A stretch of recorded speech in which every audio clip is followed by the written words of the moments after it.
Oi, Eliane, bom dia. Bom dia, Heisen. Bom dia, ouvintes. Bom, vamos começar com essas medidas anunciadas ontem pelo ministro Fernando Haddad, por meio de medida provisória, até, por exemplo, uma delas é, contra a desoneração, esse vai e vem da desoneração da folha de pagamento, Eliane.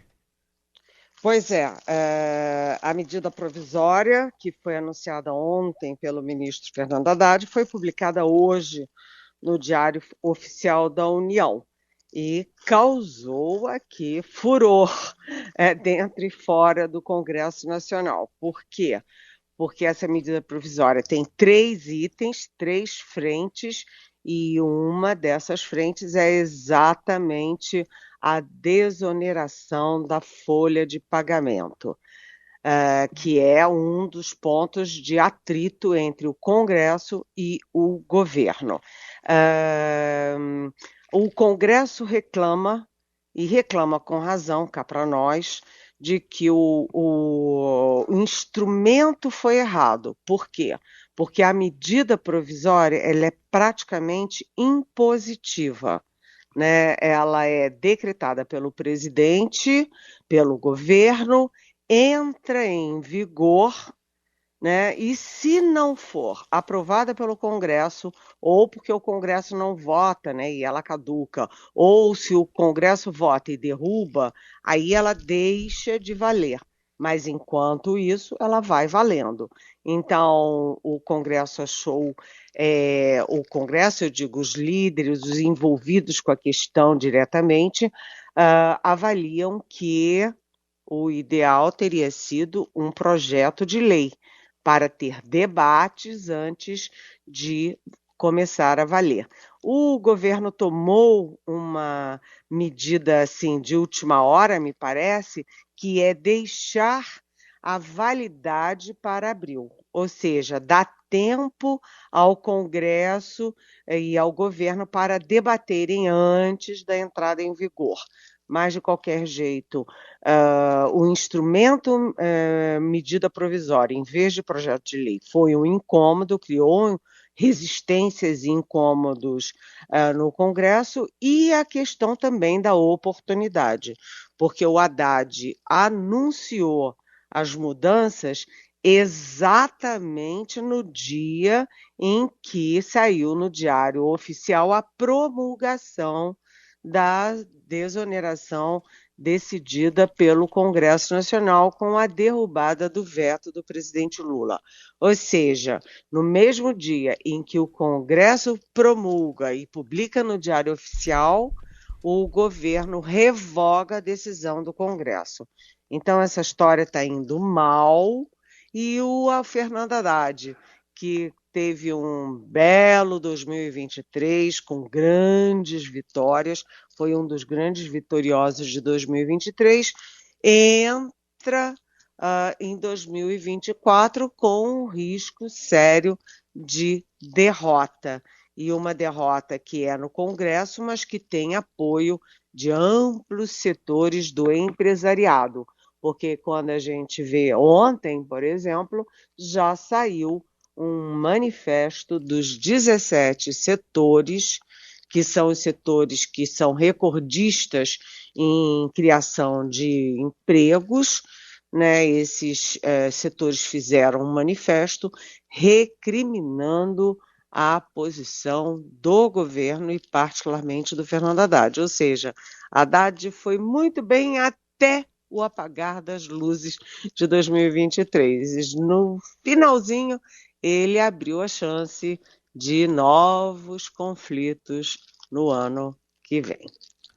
Falando ainda no ministro Haddad, Eliane, a inflação está dentro ali, está mais perto da meta, mas ontem mesmo até ele reclamou dos preços das passagens aéreas no IPCA 15, que é aquela prévia da inflação, que saiu ontem de dezembro, estavam lá para cima os preços, 9% de aumento das passagens segundo o IPCA 15. Pois é, a boa notícia ontem, a boa notícia do ponto de vista econômico e, particularmente, do ponto de vista político para o presidente Lula, é que as carnes caíram de preço. E a picanha, que tem uma simbologia toda especial, porque o Lula prometia picanha e cervejinha para os trabalhadores, né? As carnes caíram e a picanha caiu 9%, é o preço da picanha. Então, isso foi a boa notícia e, do ponto de vista do Lula, é bom.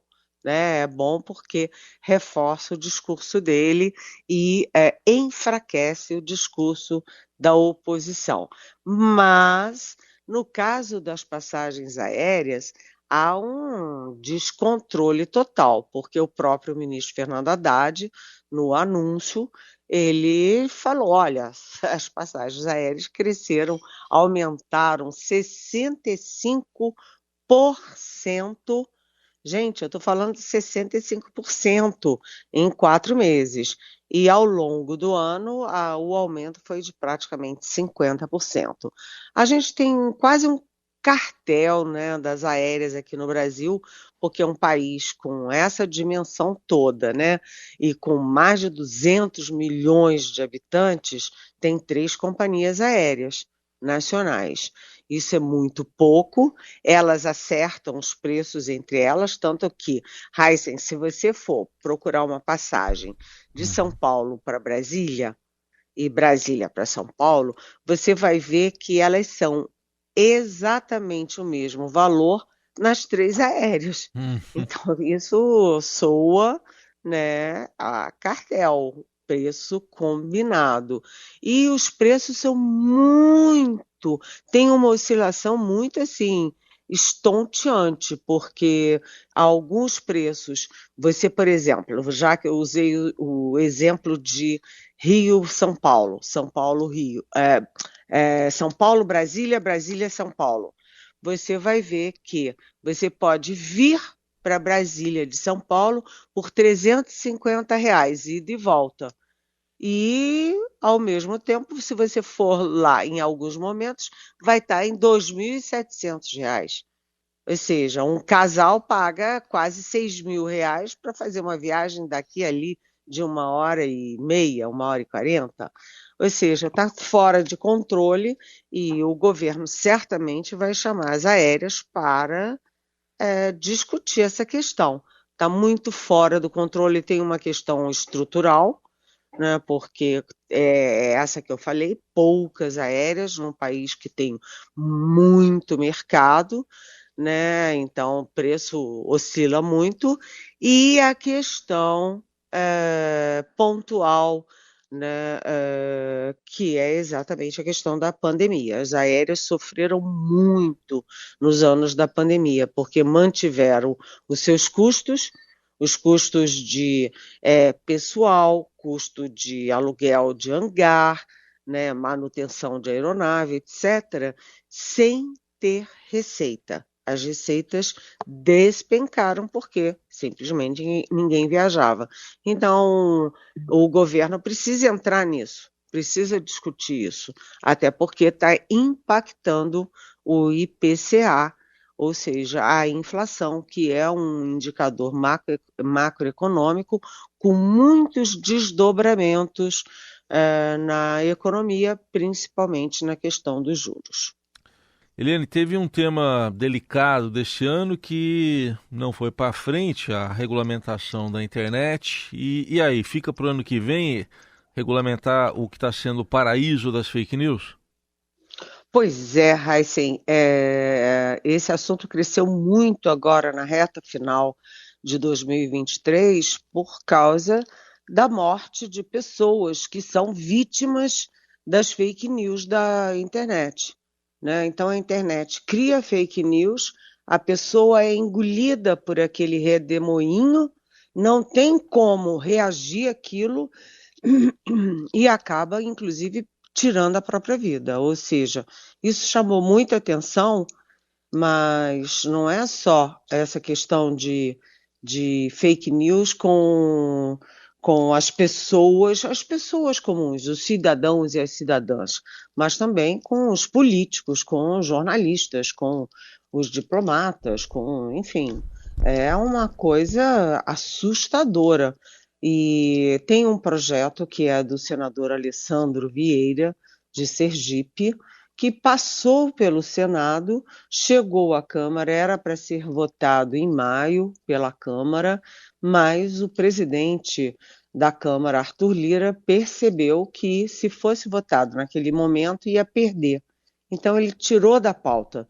E agora há todo um processo, uma pressão para que volte à pauta. O próprio governo, o próprio Ricardo Capelli, que é o ministro interino da Justiça, estão defendendo, articulando para que isso volte à pauta.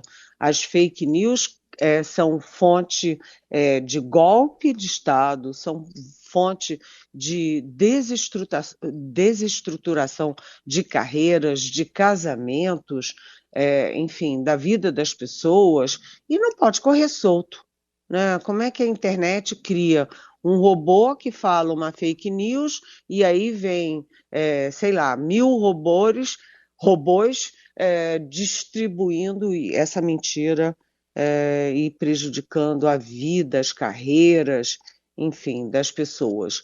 Isso não pode correr solto, é uma discussão internacional, né? A Europa anda na frente, né? E o Brasil precisa enfrentar esse problema. É um dos problemas que já em fevereiro vai entrar na pauta da sociedade brasileira e, portanto, na pauta do Congresso Nacional. Isso aí. E fica a nossa torcida, então, por um ano melhor, né, Eliane? Mais generoso. Sim, Heisen. Nós estamos vivendo a guerra da Ucrânia, está destruindo um país inteiro que é a Ucrânia, né? A gente tem a guerra de Israel, né, que claramente já está tomando contornos de genocídio, porque estão acabando. O Hamas fez um ato terrorista imperdoável contra Israel. Israel respondeu destruindo Gaza, né?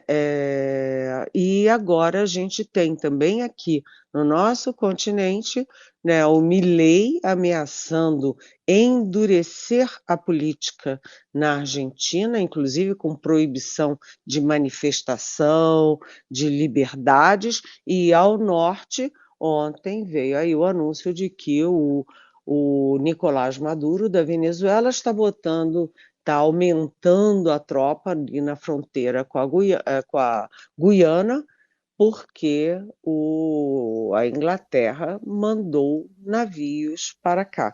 Então, o mundo precisa rever a questão da guerra. Mais generosidade, mais humanidade, mais igualdade, porque guerra só mata, destrói e deixa sequelas, incuráveis. Vamos tentar um mundo melhor. E, aliás, aqui no Brasil, um mundo sem golpe, sem invasões e sem quebra-quebra dos poderes. Muito bem, a gente vai aqui fechando esse ano de 2023 com Eliane, mas vamos lembrar um pouquinho antes da gente se despedir, também um pouco de saudade de algumas perdas nesse ano que a gente teve.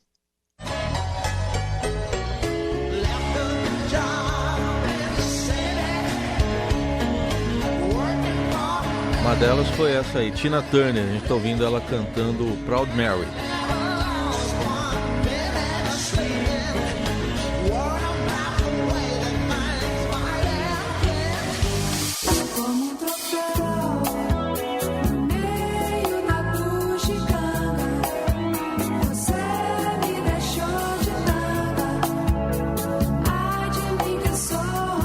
Rita Lee, que a gente perdeu em maio deste ano.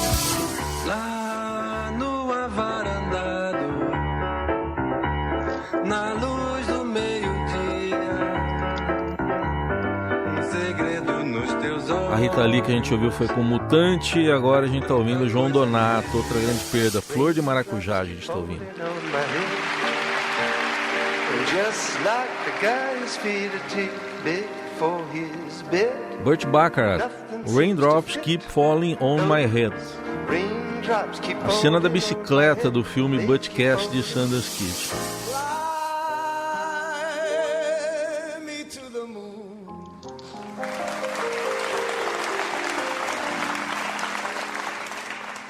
Let me E essa voz incrível do Tony Bennett com Fly Me to the Moon. Algumas das perdas, tem uma reportagem completa lá no portal do Estadão, não daria pra gente falar de todos aqui, mas fica a saudade também, né, Helene? Nossa, olha só que coisa linda, né? São essas pessoas que morrem, mas não morrem, Isso. porque ficam, né? E ficam para sempre. E hoje um ano que perdemos o Pelé, exatamente hoje também, né? Um ano sem o Pelé. Exatamente, o nosso rei. Bom, Helene, chegou a hora de te agradecer por mais um ano de parceria, de companhia, de amizade. Obrigado aí por mais esse ano. Tamo juntos no ano que vem, então. Feliz ano novo.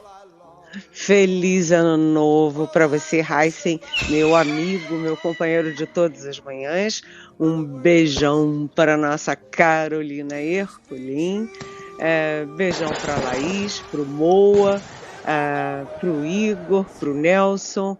É um prazer estar aqui com vocês toda manhã. Eu aprendo com vocês e me divirto. E para você, nosso ouvinte, olha, um super 2024. Beijão. Que assim seja, então. Beijo, Eliane. Até ano que vem.